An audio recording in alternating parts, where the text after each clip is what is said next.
Hi guys. Oh wait, I'm gonna adjust the light. The light's changing. Hi guys. It's July 4th, 2023, and yesterday was 11 years since the first day of my transition. Um, I wasn't. It's the day that I made the decision to do it.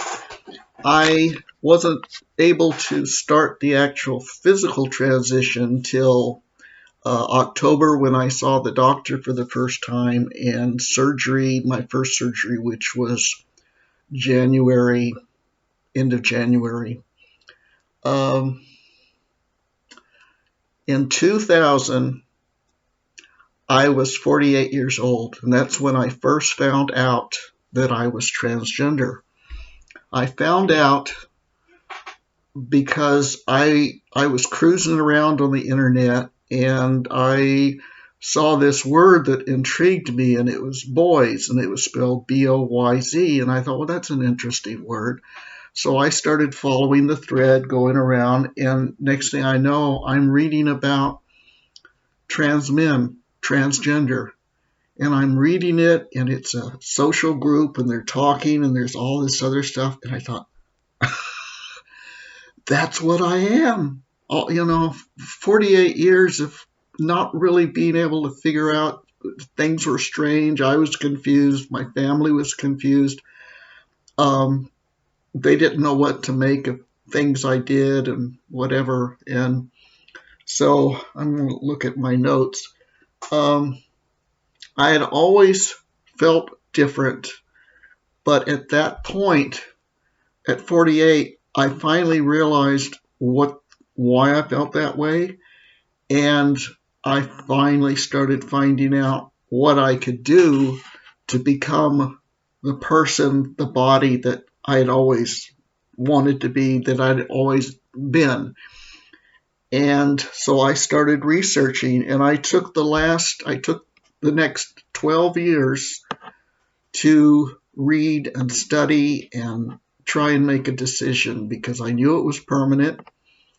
I knew that it was going to affect me, everyone in my life, my business, everything. Because when you transition, it's not just about you, it's everyone else. I say it's like having this big net that you drag everybody with you. It's not just you. If you're a conscientious person, you think about everybody else that you're pulling in with you. And with me having a business, I had to think about that too. I lived in the community since 92 to 2000, and I had a lot of connections, friends, business, and I had to think about all of that. I really did. I waited. People said, why did you wait? I was worried about society, which we still are as transgender. We're still having to worry about society. I was concerned how my family and friends were going to react, how my business customers. In the process, I did lose family connections. I did lose friend connections. Luckily, most of my customers stayed with me. I only had two that walked away, wouldn't deal with me. I did have one lady, though, came back. The other neighbors talked to her and said, he's still the same person.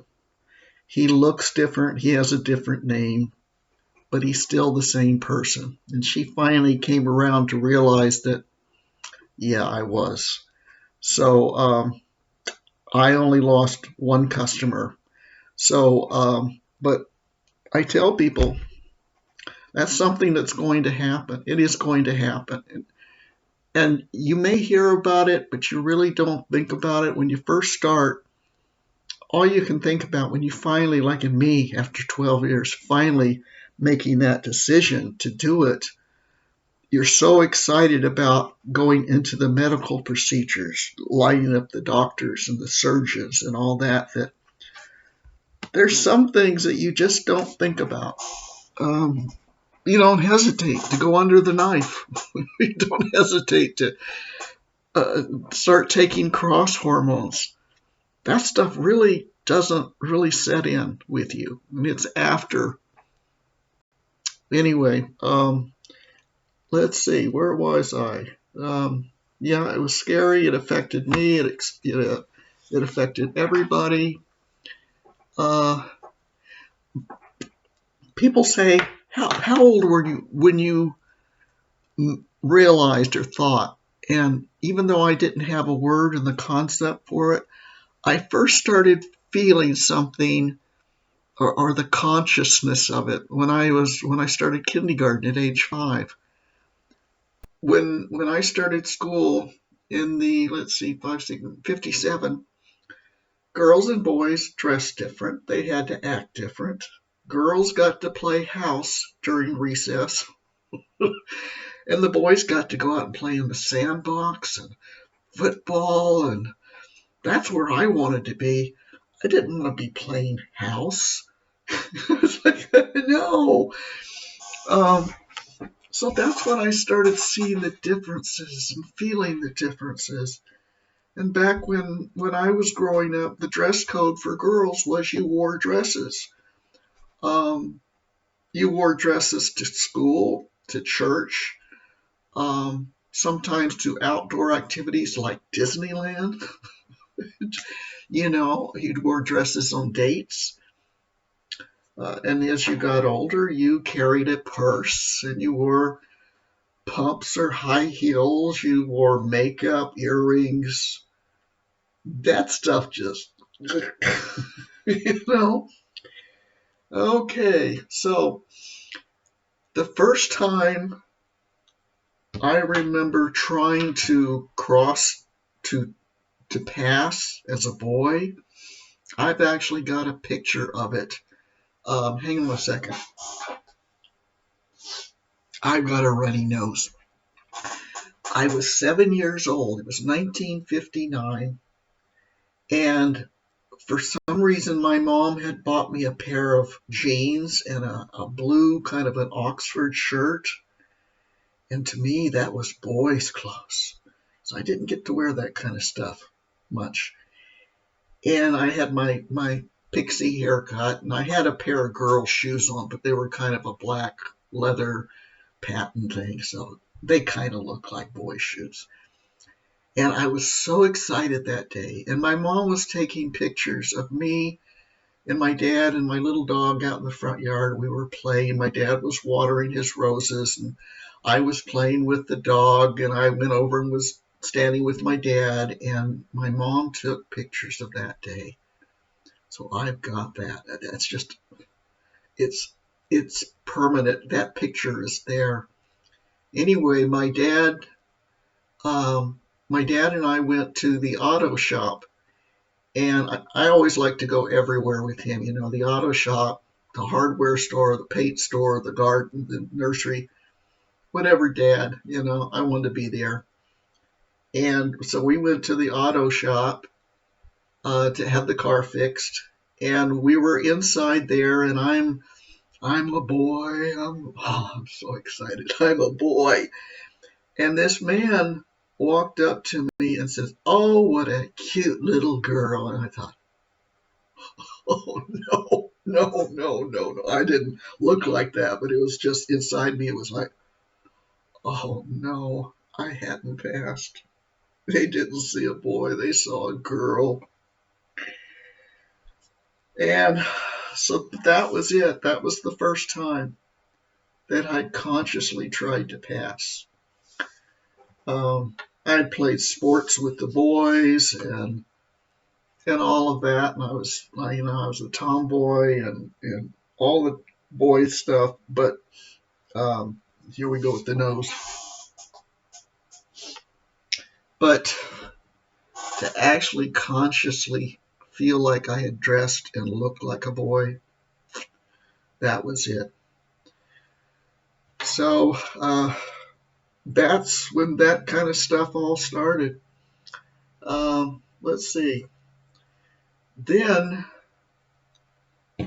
I when I started hitting about 11, my breasts started growing.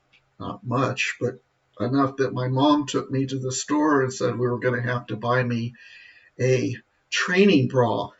And I thought, what? There's nothing here. What are we getting a bra for? That's what girls do. I'm not a girl. So we got me a training bra that I had to start wearing, which, you have to pull it down and adjust it. It was just this awkward. It's like, I hated it. And plus, I didn't want to wear it anyway. And I didn't want breast. Breast means I was a girl, and I didn't want to be a girl. And I liked boys. And anyway, I was in the bathroom. This was in the beginning of 6th grade. I was 11. I went into the girls' bathroom, and there's girls in front of the girls that had been started wearing bras because they were developing. Plus, they were wearing padded bras. They wanted to wear bras. And they were stuffing toilet paper down in their bras. And I'm going, what are you doing? And they went, this is what boys like. And I thought, oh no, I like boys and I don't like these. Oh Lord, I'm in trouble. Yeah. So that started. And then I was always kind of a beanpole. But yeah, the breast started growing and I had to go to a regular bra, although it wasn't very big. But then there was the conflict with I had to wear a bra and I had to have breasts because I liked boys, and that's what boys liked. So all of that started. Now, I started my period late. I didn't start till I was 13 and a half. And when it started, my mom told my aunt, my mom's sister, and my aunt said, oh, you're a little lady now. And I thought, oh, no, it was just getting worse and worse. Oh, it was just, it was just getting worse every day. And there was more of a focus on we're going to wear some makeup now, and we're going to wear earrings and the purse and the shoes I was always good in athletics, physical education, and here again, you had the girls and you had the boys, and the boys were out there playing the sports I wanted to play, and the girls were over here doing different things, and we had to wear different clothes, and it just didn't seem fair. So there was that. Okay, next page. Like back then in the 50s and 60s, girls had a dress code of being girls. And so we weren't allowed to wear pants at school. We weren't allowed to experiment with other clothing. You wore dresses. That was it. It was a struggle because my mother thought I was a girl and wanted me to be a girl, wanted me to dress and act like a girl. So we butted heads a lot. She knew that with my style of dressing, what I didn't like florals. I didn't like anything that was pink or pretty or lacy and the way she explained how I dressed to other people was she likes to dress tailored. That was her way of describing a man, the way a man would dress. She likes to dress tailored. She doesn't like frilly stuff. When I first started college in 1970, Um, I was still living at home, and I was required to wear dresses to school. And I'd get to school, and this was in the late 60s, early 70s, when it was the hippies, the unisex, the boys and girls wearing jeans and t-shirts and whatever else, boys and girls wearing long hair, boys and girls cutting their hair off, tennis shoes and no purses, and I looked around at school, and I felt so out of place. In fact, I was an art major, and art majors were the more out there group than like the business group or whatever. And they were the wild and crazy ones, think artist. And I got ridiculed because I'm there in my dresses and all of that. And they're going, "What is this? That's not how you're not an artist. Look at you. You're not free and open and artistic, and my art was up here and on the paper, but my clothing." So it made me it separated me from my peers. On top of that, I didn't want to be dressed that way, but that was causing me to be separated from my peers and be ridiculed by them on top of it. Now, when I got married and left home when I was 19, I then didn't have to wear dresses to school, to anywhere.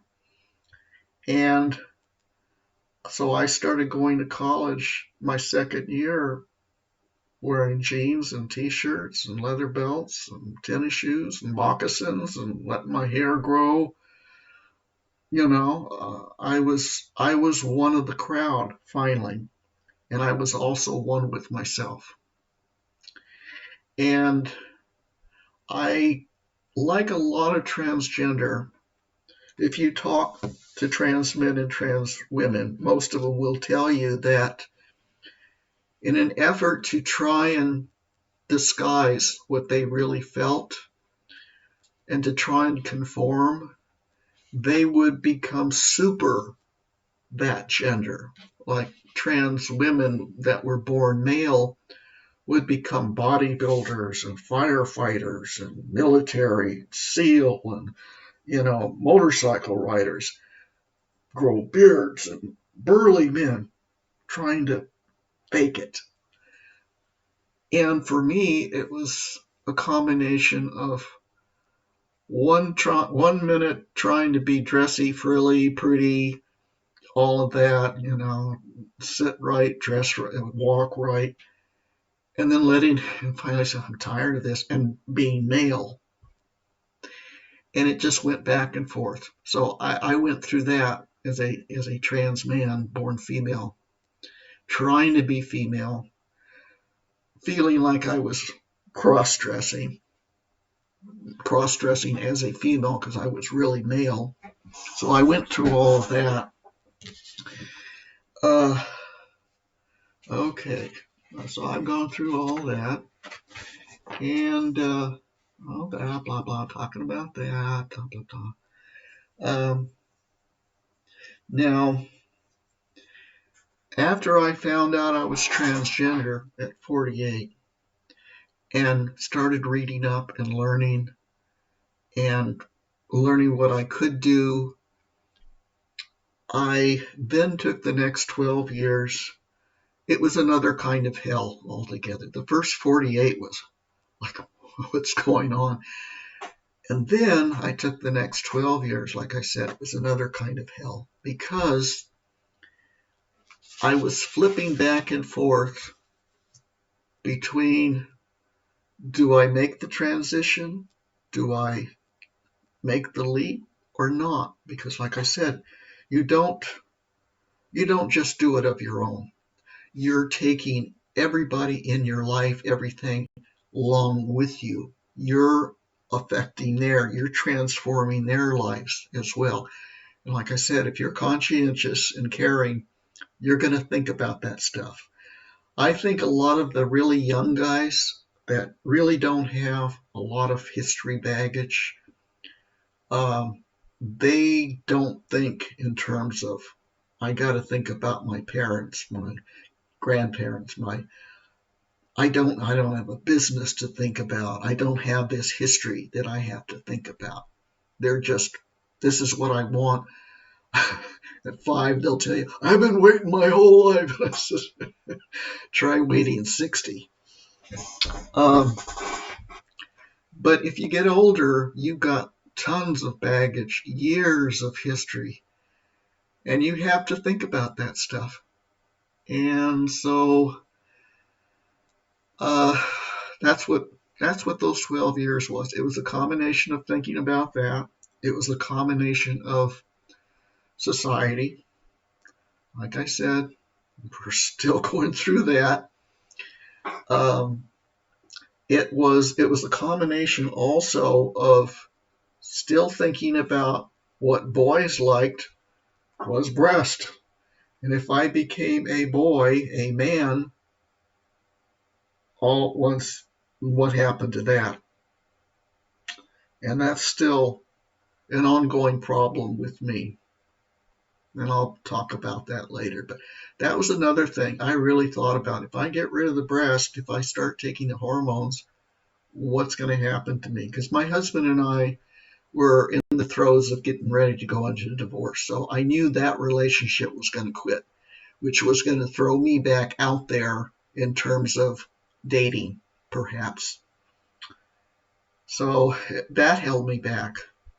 What's going to happen to me as part of society, not being a female anymore and having to deal with men? And so that held me back. The night before, well, like I said, I would go up and down. I would flip. One minute it was, yes, I'm going to do this. And then the next minute it was, or day, no, I can't. No, I can't. This is too hard of a decision. I can't do this. And it was going back and forth and back and forth. And it was tiresome. It was really fatiguing, emotionally tiring. And the night before I made the decision, I had a lot of videos of various guys that had transitioned and that were very happy, and videos on various things about transgender. And I had a library of all the various videos of the different guys and stuff. And I watched one of my favorites. His name was and is Ty. Hello, Ty. You were it. You were the one who did this for me, or helped me. I woke up that night. I was so envious and so depressed that I wasn't him, that I wasn't there. I wasn't even in the process of being there. And I felt like I wanted to commit suicide. I was really, really at the bottom. And I woke up the next morning and I was happy. I had made the decision. I flipped that night and said, this is it. I can't wait any longer. I can't. So I got up and I told my husband, it's time. He had told me, let me know when you're ready. And I says, I'm ready. This is it. So I was so excited. This was the day before 4th of July. So I still have that day, 4th of July. Nobody's in the office, but I got on the phone. I started calling doctors and surgeons, lining up appointments, getting things ready to go, so I could get it started. Now, the interesting thing is, in order to make the transition, you have to see a psychiatrist. And they have to okay you. They have to say, yes, this person is transgender, and we're going to allow him or her to do it. So I then had to see a psychiatrist.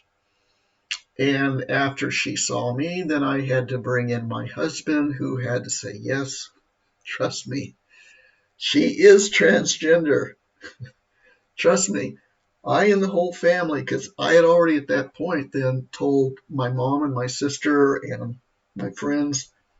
So when he went in with me, he says, trust me, everybody knows. Everyone says, yeah, he is, she is.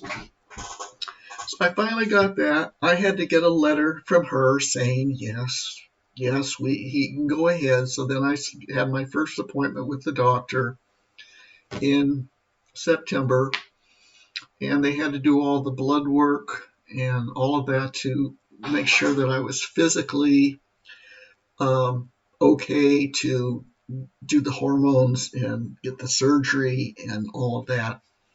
So I got my first shot, got all approved, and I got my first shot on October 1st. Here we go with the nose. Oh, that's a pain in the tush. So I got my first shot October 1st.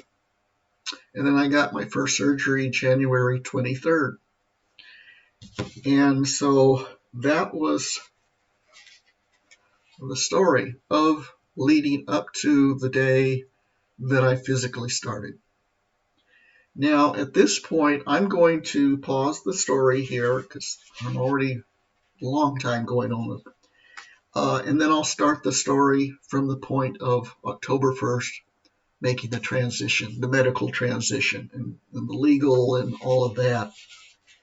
And as I've been telling you guys, I'm still trying to make a slideshow. I finally found a program that I think is going to work for me now, a free one. I can't afford to buy something fancy.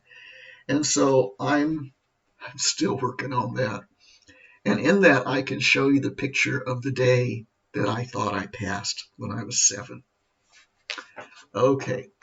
And also in the next videos, continuing on with the story, the medical part, I'm also going to, if you've got any questions pertaining to anything about the transition or, anything about it, the pre-transition, transition, all of that, I will answer your questions for the most part. I like to say, someone says, can I ask you a question? I says, yes. I may not answer it, but go ahead. So at that point, the next video, I'm going to do that. I'm going to continue from October 1st, the medical transition on. And I will try and get a slideshow going. This has been a long hassle. And you give me questions, and I will try to answer them, address those. So, looking to see where the off button is. Glasses, trifocals are a pain in the. So for now, I will say goodbye. I'm not going to give you a story today. I've been telling stories, pet sitting stories. So it's been a long video, so I'm not going to do one today. So I will see you next time.